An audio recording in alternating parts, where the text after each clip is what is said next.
Oh, thanks so much for for having me here. I'm always really excited to get these chances to share kind of little bits of myself and the weird path that I've taken to get here.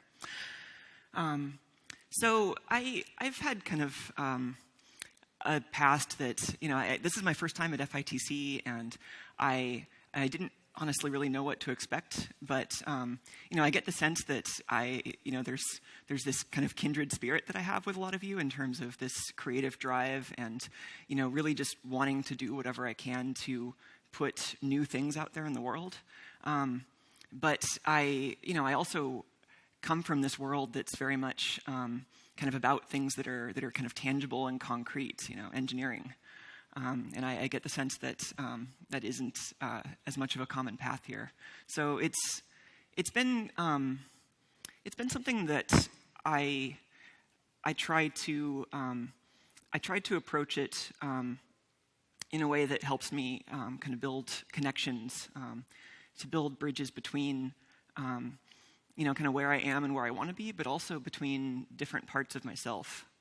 And so I've had this weird experience where, in my childhood, I was really bored. I never would have said that I was bored because I always had something to do, but really these were all things that I just did because I wasn't doing all the normal kind of kid stuff. I wasn't like playing with other kids or, going outside. I found these weird little things that I could do to kind of distract myself from all of that and kind of build my own little worlds. But then that kind of left me in this place that felt a little bit lonely.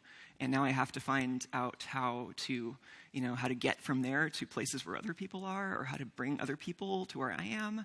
And it's not even really clear that this is really what I should be doing because, it's not an entirely pleasant thing. It's like I've spent so much of my life making things that were really really interesting in some ways, and I really had so much drive to put myself into them, but then they just took up so much time. Like it's one of those things that afterwards, like after you're done with that, the rush of having completed it, it almost feels like an addiction. Like you just did something and you don't really know why you spent like a year of your life on it, but you just did. And so it's not even really clear that building a bridge to the place where I am is even really a useful or ethical thing. So then the question is, where do I build a bridge to? And I feel like that's the stage of my life that I've been in recently is, I'm in this really strange place. I kind of know how I got here, but it's still a little bit of a mystery, and there's still a lot of luck and a lot of stuff that I just kind of don't even really understand. But how do I make this more satisfying and less lonely? How do I find other people that are doing these kinds of things who are really interested in those kind of small details, but also the big ideas? And so this has been an interesting journey, and that's part of why I enjoy sharing this. So I mentioned I started pretty early. I was a weird kid. I stayed in the basement a lot and made things. It was, maybe the same reason a lot of people get into, making kind of D&D worlds or, kind of crafting anything that involves some kind of elaborate kind of personal fantasy. And there's so many different mediums that you can choose to do that in, and I just happened to find technology at an early age. And, it was a bit of luck, a bit of stubbornness. My dad was an engineer, and he would bring some stuff home. But I didn't really understand or really even agree with the stuff he did. He works on aerospace and often would build things that blow up or blow things up. And I didn't care about any of that. But I saw these bits and pieces, and I kind of took what I wanted and then just secluded myself in the basement for 15, 20 years of my life and just started seeing where that led. This is actually one of the early inspirations I had, this book that many people who were kind of growing up and getting interested in these kind of little tiny low-level bits of technology that underlie computers in late 80s, early 90s, they were finding it through this book or this series of books from Forrest M. Mims. And he's still around. He's I think he's a science writer now. And one thing that really stuck out about this was it dry. It wasn't, a bunch of equations, a bunch of stuff that only made sense if you had a lot of context around it. But it was stuff that was presented visually and something that I could identify with. And it seemed interesting. Like, it seemed like it could be a world. It seemed like it could be like a little door that I open, and then, there's something I can poke my head into that I would actually want to look around in. So I found that really inspiring, and I just kept pulling on those threads to see where they led. And they would lead to some really strange places. I had this crazy idea when I was in high school that I should try to make it easier for kids to have like little tiny cheap laptops they could use to take notes. Because I had, of course, like bought something off of eBay and then fixed it up for like $25, and I had a machine that I could use to take notes. But I wanted to figure out how to bring this to more people. And, that little kind of fluke that I ran into was not sustainable. So how do you make something that's sustainable? Of course, I didn't actually finish this, but it taught me a lot.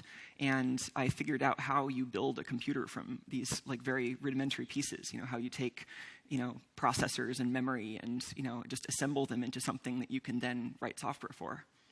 So it was kind of eye-opening seeing that you can take these everyday objects that seem complicated, like a laptop, and kind of deconstruct them into these pieces that are possible to build, not necessarily from the ground up, because it's not like I'm starting with atoms and physics and quantum mechanics, but it's from such a low level that you can start assembling the pieces in different ways, and it starts feeling like, even though there's kind of that inherent kind of drudgery that's there in all technology where you just kind of make it work and there's a lot of just kind of banging on it until it does the right thing, this gave me that motivation where I found that reward at the end of the frustration, where I could kind of put in my time, but then at the end of it, I would get this world that I could explore. And that was fascinating to me. And I started to see technology not as like a black box or not as like a tool even, but as something that contains just a huge amount of kind of compressed human experience and human thought. And it is, in a lot of ways, a work of art. It doesn't have to be. A lot of things are completely utilitarian. But I think if you look into the core of a lot of things that we take for granted, there's going to be a lot of stuff there that people really poured their soul into, and I was starting to understand that. I got really into taking things that existed and just trying to like deconstruct them as much as possible and figure out how to make them do different things. So at one point in my life, I was really into hacking video game consoles so that I could kind of write my own games for them and run them. Nowadays people take mobile gaming for granted, but when I was growing up, we had like a Game Boy Advance, and those were kind of unique. Like, there wasn't really any other thing that you could just hold in your hand that would run a game. And so it was really exciting as, a teenager that I wanted to figure out how to write my own games, how to write my own programs, and just run them on this like kind of seemingly magical piece of technology. And of course, the video game companies, that wasn't part of their business model. They want you to pay licensing fees and buy a developer kit and all that. But that's not really stopping you. That's just words. That's just people telling you what you can and can't do, but that's not actually the reality of the situation. They've given you this thing, and you could look at it as something that you don't really own, something that's theirs, that they're kind of telling you can use for a particular purpose. Or you can look at it as just a collection of things that people have put a lot of their self into, and actually in some ways I think that turns into a puzzle. When you get this thing and you've been told that there are some ways you can use it, but really you think that there's other possibilities. I see that as a challenge, and I really want to kind of get in there, figure out how it works, and figure out how I can manipulate that.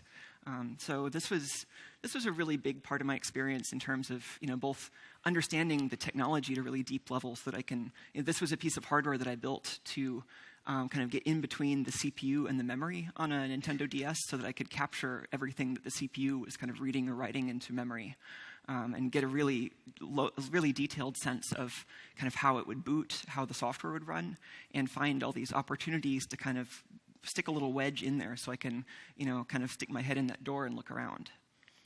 And it worked. I didn't actually get to the point of creating a kind of toolkit for building games for this platform, because the amount of effort that always goes into this stuff kind of starts feeding into that addictive tendency, and you start wanting to finish the exploration more than you really want to make something from the results.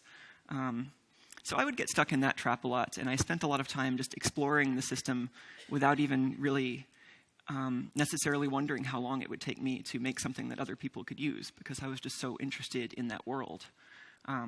But, you know, the motivation for that kind of a thing comes and goes. I feel like that's something that kind of comes with a hunger for understanding, but often leaves you kind of lonely, because not a lot of people do this kind of a thing.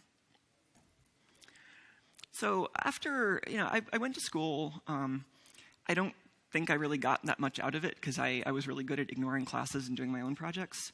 But I somehow graduated, and then I got this weird job in Silicon Valley.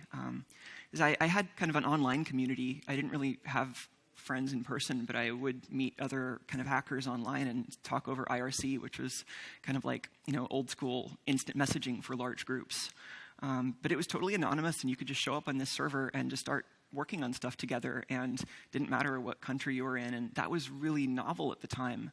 And it was something that I think a lot of people in kind of my generation saw that, but, you know, our parents and like the society at large didn't really see that yet. So it felt kind of secret and kind of small. And that community actually is kind of what led me to Silicon Valley. I found someone who just got a job at this company, VMware, and said, oh, you might enjoy this. It has all those little fiddly low-level bits that you like.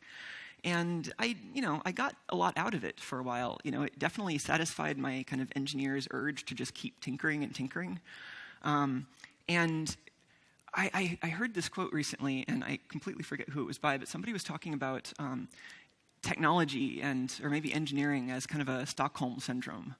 And you can kind of get so enamored by this process that you're going through that you don't even really care what you're doing afterwards. It's like you just want to be trapped in this continual cycle of, you know, creation.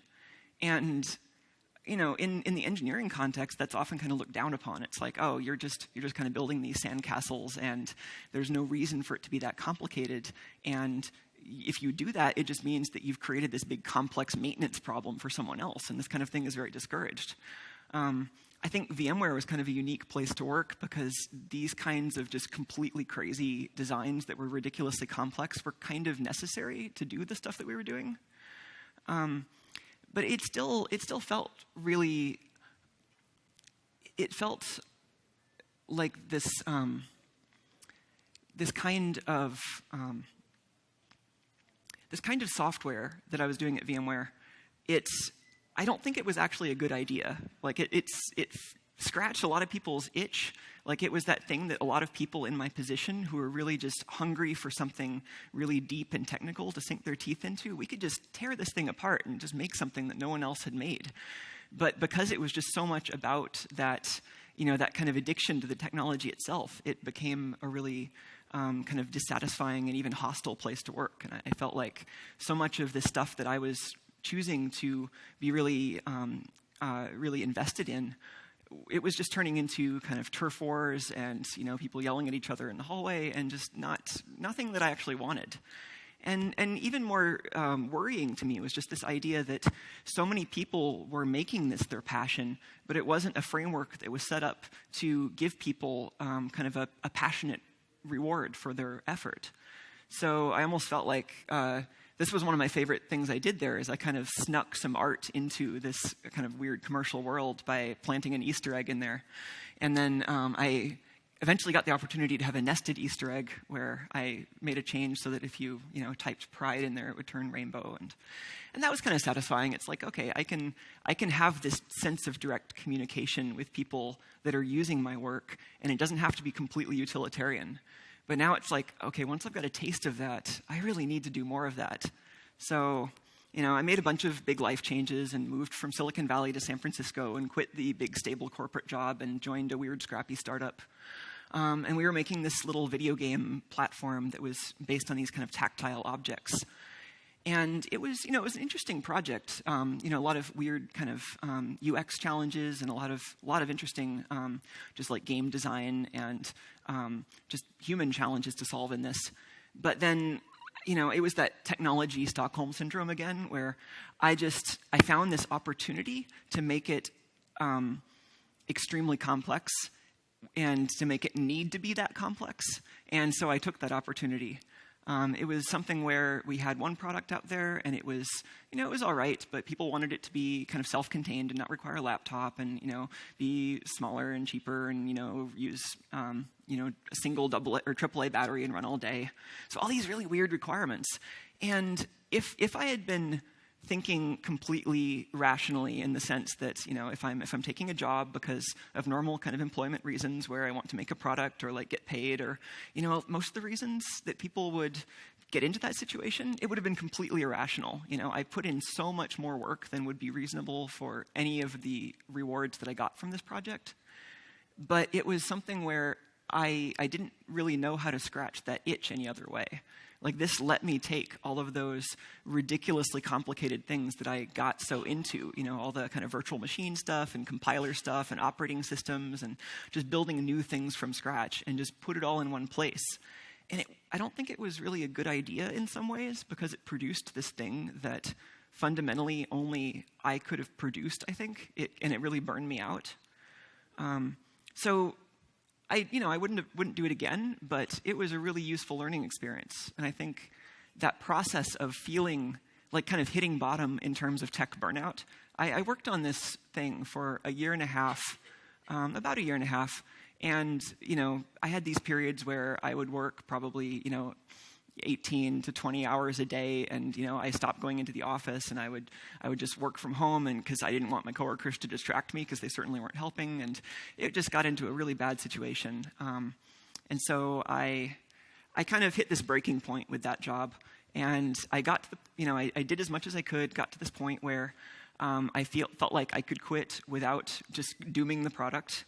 I did as much as I could to kind of get to that point, and maybe it's my own fault for kind of overexerting myself and then not kind of anticipating my breaking point not early enough. But I did get to this point where I was super burned out on tech, and I quit the startup job, and I was really lucky that I had some savings from working in Silicon Valley that I could rely on for just taking some time away from that world and just resetting a little bit. I'd had some motivation from some friends of mine at the time who were also going through kind of weird, big career changes. I had one friend in particular who had been kind of stuck in this HR job that was good in some ways, but really bad in other ways. And she was in the middle of this process to actually transition into technology. And we compared a lot of notes and inspired each other. And I feel like it was something that required a lot of luck, and I don't know if I would recommend it to everyone, but I'm really glad that I did it. I don't know if I would have kind of made it past that part of my life without taking that kind of leap of faith and just quitting and trying to figure out whether I could create my own projects. So I did have some time to just kind of pull back from that and spend more time reflecting on what it was I actually wanted. Because I feel like I spent so long just chasing that kind of technology addiction, or chasing that feeling of being really busy on something complicated. And I would chase that so much that I didn't really think much about what I was trying to achieve. I was always treating work as a way to escape. I was escaping from like my family or my school or just whatever was hard in life. And I would kind of create my own little worlds. But that's really good if you just want to spend huge amounts of time just learning all the ins and outs. But it doesn't work so well for, building a life for yourself or building, social connections. So I felt like I was in this really weird position where I was really far along in some ways and just completely starting from scratch in other ways. And I didn't really know what to do with that. So I just started making weird things. I started experimenting with, more signal processing, and this is actually kind of an interesting visualization I got while working with wavelets and audio analysis. I started just kind of making different kinds of visual art, again, something that I dabbled in a little bit when I was young, but it kind of got sort of squeezed out of me a little bit. I feel like technology was something that I had the freedom to just kind of run around and do whatever I wanted. And people around me didn't really understand it. So usually all they would say is, "Oh, that's great. I'm sure you'll be rich someday." And I was like, what does that even have to do with it? And I was just I guess maybe lucky that they didn't understand, because there was then nobody to tell me whether or not I was doing it right. And by the time I got into higher education and started going to CS classes, like, I knew enough to know that I was better at this than my professors, and that I should probably just keep working on my own projects. And I didn't really have any support in that. I would do this and then constantly kind of feel like a fuck up. But it's, I think it worked out. I think it's something that I feel like there's a lot that can go wrong during education, and it's maybe a lot easier to educate things out of kids than educating things into kids, especially when it comes to creativity.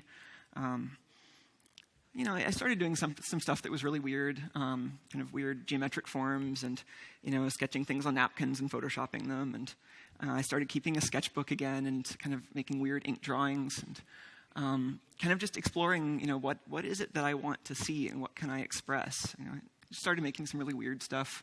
For some reason, my mom wanted the one on the left. I don't know why she wanted that one.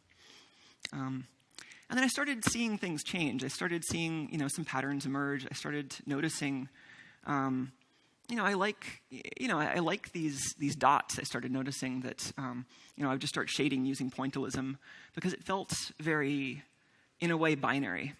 At each point, it's a single decision that you make. Where are you putting the pen next? And you can break it down into these very simple pieces. And then I feel like once I can do that, I just want to program my hand to just keep putting these dots wherever it seems like they go next. And that helped me start seeing this kind of intersection between art and algorithm. I'd seen that some in kind of computer-generated art, art that other people have done, art that I'd kind of dabbled in. But I hadn't really noticed this as much in just completely hand-drawn things, that even when you're doing things just as a human using, dumb tools like paintbrushes and pencils, that there's so much algorithm that you kind of program into yourself in order to create something.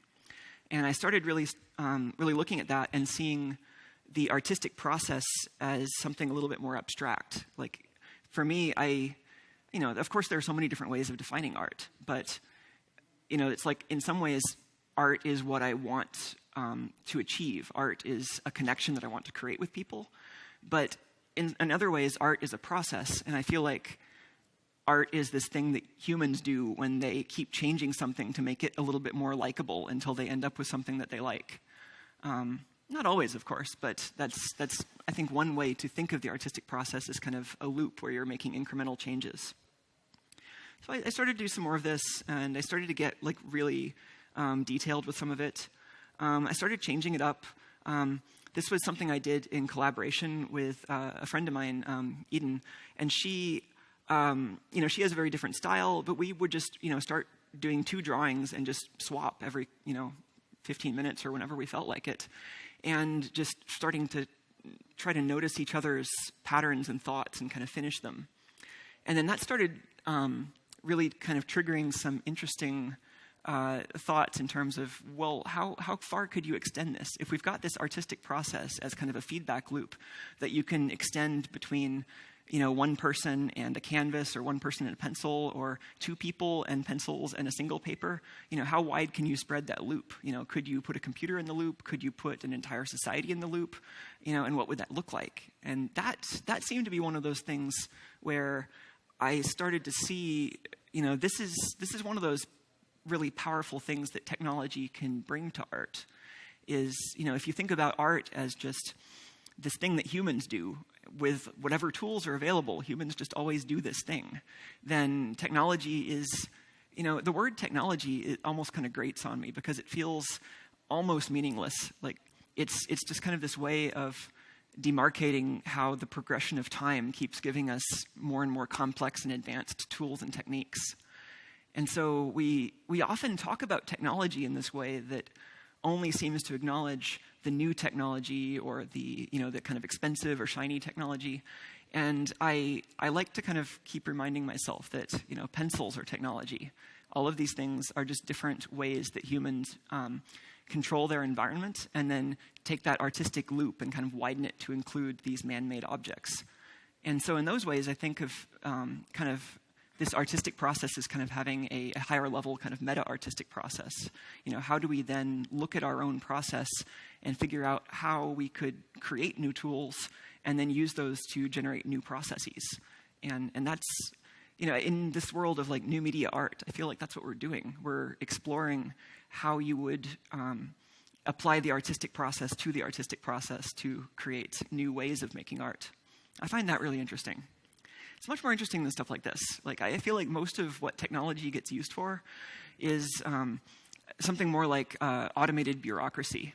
It's like we have all these things that humans already do, like we can fill out forms, and we can send each other letters, and we can, create these kind of faceless systems that make sure that no emotion has to exchange when people are operating on, some shared task at a distance. We've had that stuff for a long time, in big offices, and it's not really what I'm interested in technology for. Lots of people are building this. Most of the apps I see out there just seem to be some form of automated bureaucracy. We're taking something that humans already know how to do and just kind of making it smoother. But then I see stuff like this, and so this is video. This isn't computer rendering. But these kinds of things, like natural phenomenon that are complex but modelable. We can create computer models of these, complex particle systems, of, kind of physical systems, and just see where they go. And these are intended to let us take things out of the real world and kind of move them into a little box where we can kind of poke and prod them in ways that wouldn't really be possible in the real world.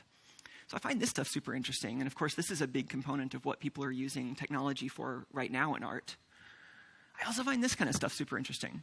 This is slowed down video, but otherwise it's just totally in-camera video feedback of just a DSLR, or I think a GoPro, pointed directly at a computer monitor. So it seems like it to be really simple, but then you see these very complex forms emerge. And I see this as a really neat example of something that we think we're familiar with, cameras and projectors or screens. But then these little tiny mathematical quirks in them, like the way that the light distorts just a little bit and rotates or zooms, or the way that the response of each pixel is a little bit nonlinear. Those things combine to create a mathematical system that is then, it's simple. You could write something that does this with just a couple of small equations, but the kind of equations you end up with actually generate some really amazing behavior from just extremely simple basic operations. Another thing from the real world, actually, this is, I don't know anybody who can pronounce this, but people call it the BZ reaction. And it's sort of like a chemical oscillator. You have these different levels of chemicals. And, often you'll think about a chemical reaction as happening in a test tube kind of uniformly. But this really hits me with this sense that everything, all the chemical reactions, all the matter in the world, things happen non-uniformly. And that's super interesting to me, the way that patterns emerge in nature. If you saw Jessica's talk from Nervous System, she goes into so much detail on this, and I really appreciate that. And these kinds of systems, you can model them in a computer pretty easily and generate behaviors that are similar. Then you have another strategy where, this is Conway's Game of Life, you have extremely simple rules. So these little 1-bit cells, either on or off, and there are rules about whether they live or die based on how many neighbors each cell has. So kind of a very simplistic model of kind of population-dependent growth. But it generates all these extremely complex behaviors. Like, these are little cells that just interact together to spawn new cells that then move by themselves. And it doesn't feel very lifelike to us because it's built on these foundations that are really different from how we perceive the world. It's all digital and not kind of smooth and doesn't feel physical at all. But from a computer scientist's point of view, this is very lifelike. From, our brain's kind of, lizard brain point of view, just looking at this as something we would visually recognize, it seemed a little bit dead. Machine learning kind of touches on this too. Machine learning is this idea of kind of creating a model that can anticipate the world. So it's a bit like how you would create like a physics model, for example. But instead of starting with these basic equations and building up, you would start with just some data. And you know what you're trying to get to, and then you have a model that has a bunch of kind of free parameters that can change. And then you figure out which of those parameters creates a model that fits your data best. But now that you have this model, you can always extrapolate and kind of go further and see if you give this model kind of fake inputs or low-quality inputs, what will it give you? And then that actually gives you interesting insight into what the model is kind of doing inside. So in machine learning, sometimes you'll see this called hallucination, which I think is kind of an interesting approach to thinking about it. Just if you had this system that's kind of capable of making connections, what if you just give it a bunch of kind of random noise, like looking at, snow on a television or random dots on the ceiling? What kind of shapes would it draw? What kind of constellations would it create in those stars? And that's what I really like in projects like this, where you're just kind of letting computers create new things that humans might not have thought about. But then this is kind of much more interesting to me. This is an algorithm called Smooth Life L, which is kind of a couple of generations past the original Conway's Game of Life. And it has very similar principles where these little cells kind of live or die based on what's around them. But now we've kind of taken out that digital element to a large extent. Time and space are no longer discretized, kind of broken up into these tiny little pieces, the squares in regular Conway's Game of Life. Now these things are simulated on a grid that's small enough that you don't usually see it, and time happens smoothly instead of in these big discrete chunks. So now this has those two properties where, from a kind of computer science point of view, this is a kind of complex machine that can do a lot of things. But from a, does this feel like life to my lizard brain point of view? This is a lot closer. Like, this is moving the way I expect things that are alive to move. And that's something that, even if I can't really define why I like an algorithm, that's one of those things that I look for. It reminds me, if you saw Marius's talk, he was talking about, I think, gardening with algorithms, and that struck a chord for me. So I started, making some more algorithms. This is one that I liked, where I was taking these L blocks, kind of from Tetris, and just randomly placing them all over the screen, but keeping any of them that made the screen approach this target image that I had rendered earlier, this single L block in a particular pose. And it's an impossible task. There is no way to arrange these L blocks so that they perfectly form the picture, but I'm giving this algorithm an impossible task so that I can watch it fail in an interesting way. And that's something that I really like to try in kind of different contexts to get different results. I've never been satisfied with just doing things purely digitally. I've always really liked, liked is not the right word, but I go a little bit more crazy than usual if I just work on software or I just work on hardware. I feel like I keep having to be in between those or kind of shift back and forth. So, this was a side project I did while I was working in Silicon Valley. And it was a little laser projector. It could draw simple cartoon characters. But it was really more of an art project than an engineering project, even though I wasn't really comfortable thinking about it as an art project at the time. I set all these weird constraints for myself in terms of what parts I could use.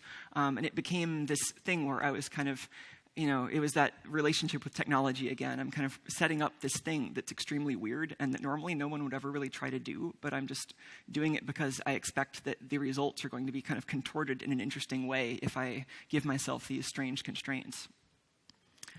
But one of the big takeaways from this project was that I really like control loops, things that look at, what's going on in a system and then decide how to kind of push or prod whatever is in that system to kind of get it into a different state.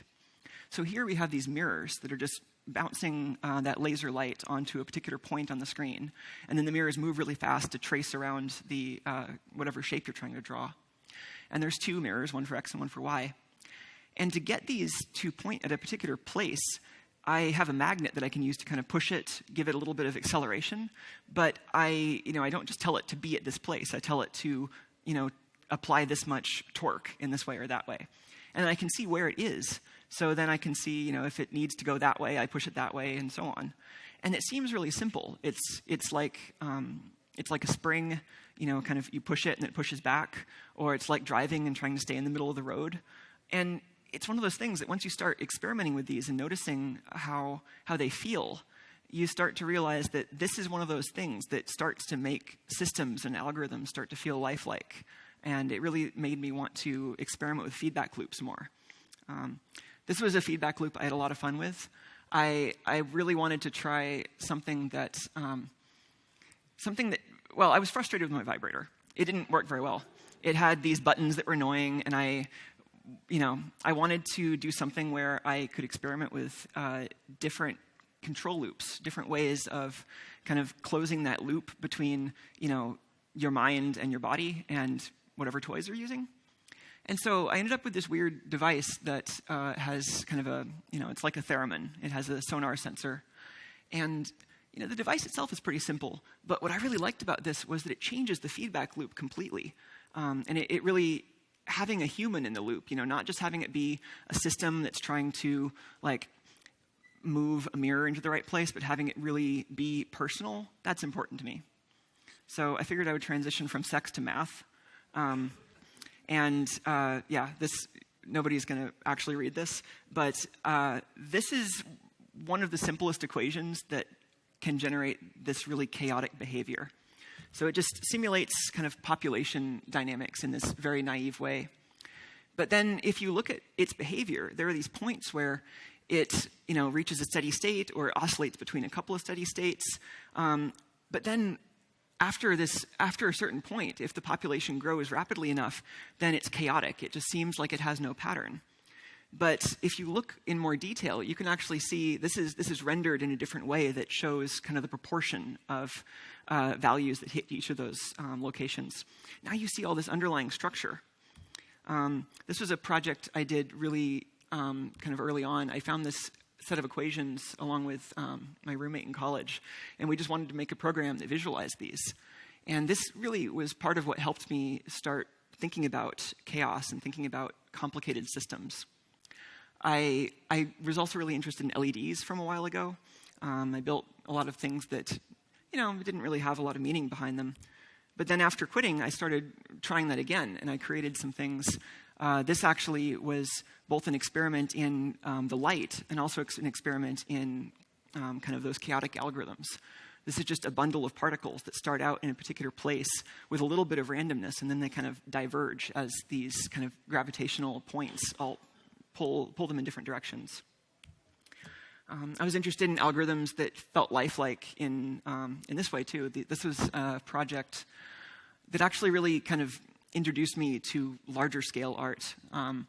It's a crazy thing we brought to Burning Man. It was a big plastic pixel cloud with a lot of lights in it. And then that led me to develop my own hardware for controlling LEDs. It can control a bunch of LEDs, and it can make it pretty easy. And then I started manufacturing these with the help of Adafruit, and just doing a bunch of stuff with LEDs. But really, it wasn't because I wanted to do LEDs necessarily. It wasn't about the technology. It was something that, people could find a lot of reasons to like. It was shiny. You would just want to get closer to it. But then I could leave all this room for nuance in there. So this was actually a really great project that we just finished here in Toronto, almost a month ago. And it's called Forest. It's at the TIFF Kids DigiPlay space, pretty close to here. So it's this wall that you interact with. But I didn't really have a concrete idea for how I wanted it to look. It was about that interaction. I wanted it to be something that felt alive when you touched it. So I was thinking about different ways to achieve that and just throwing a bunch of stuff against the wall. And then I hit upon this idea that there was some kind of flow through this wall that then people could manipulate. So some more sketches, but then realizing that the thing that I actually wanted was not a particular shape. It was a particular way of generating the shape. I wanted the shape to emerge from a system of different constraints that were all fighting against each other and trying to compromise. So I started thinking about what those constraints would be. I started modeling them with a little bit of code. And then I generated some data for that I started liking these shapes, and I started wanting to figure out how to incorporate these into the structure. And I would play with these some more. I wanted to figure out how to really make this tactile. So I had this kind of weird idea of these physical kind of knobs that you would turn that were all made out of wood and lit with LEDs in a ring on all sides. So you could really put your hand inside the work and just see the light all around you. That was something that was really important to me. So these circles are placed using an algorithm that kind of pulls and pushes the strands and the dots and kind of sweeps them together a little bit so that they ended up with the shape I wanted. And this was kind of that co-creation. I would make a change to the algorithm. I would see how it works. I would make a change to the parameters. And then I ended up with something like this, just a map of where all these flows were. And that turned into a physical shape that we could then actually fabricate. And then I started working on the kind of life behind it. We have this shape that was kind of grown or, sort of pseudo-organically through this kind of convoluted, not quite plant physics model that's completely not physically real, but looks real enough for me. And then I wanted to do something similar with the animation. And so it's based on the idea of fluid flows, and it uses a real fluid simulation engine, but it has enough of these little surreal aspects that kind of push it towards something that feels a little bit alien. It feels like you touch it just to see how it responds, because you don't really expect that. This was an amazing collaboration with Ryerson University, a lot of amazing students, Steve and David from the New Media Department. And this was just amazing. Like, it was a little bit stressful actually designing this thing and then not building it myself, because really I need that physical connection to keep me sane.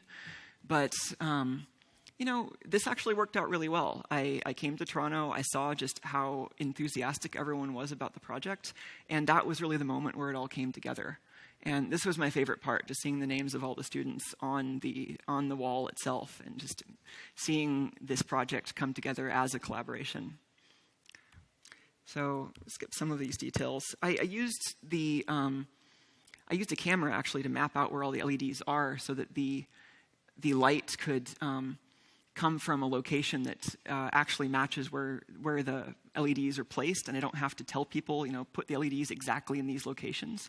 I can give people instructions for, this is sort of how you would run the LEDs, this is sort of what you're trying to do, but really, it doesn't matter that much, because we're going to have the algorithm kind of adapt to whatever the physical structure ended up being.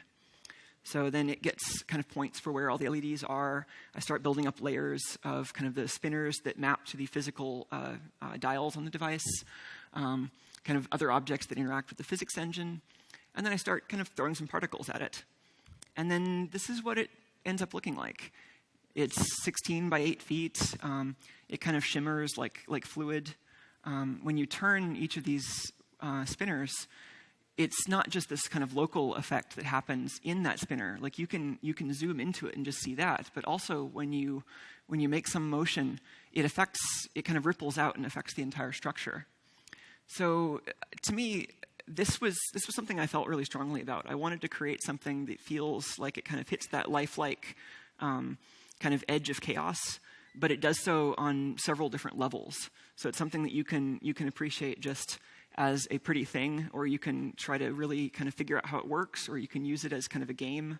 And I saw people interacting with it in a lot of different ways, and this was the best part. Seeing kids get really excited about one part and then kind of distracted and rush over to a different part, and seeing parents picking up their kids to reach the tall spinners, and that was what made it worthwhile. It was a really good experience to see that come together.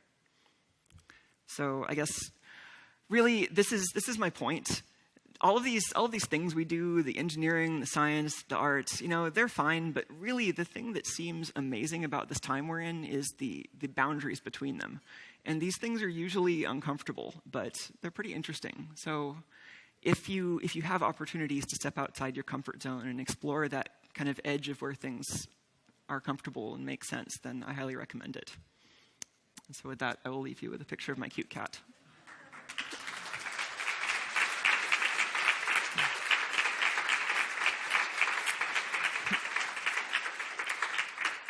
We have time for any questions? Okay, questions.